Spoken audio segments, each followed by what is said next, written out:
ভাষা কি হয়ে যাবে? আরবি। এই জন্য জীবন থাকতে আরবিটা শেখেন।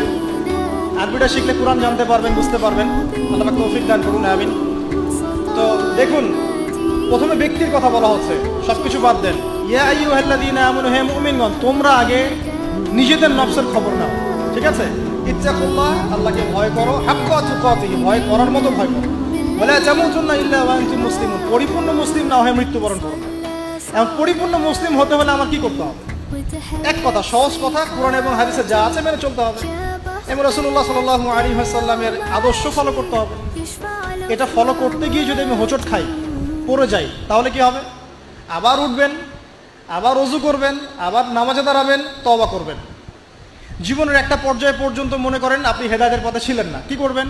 আজই তওবা করে ফিরে আসবেন। আল্লাহকে বলবেন, আল্লাহ, যা নামাজ কাজা করেছি, যা রোজা কাজা করেছি, আল্লাহ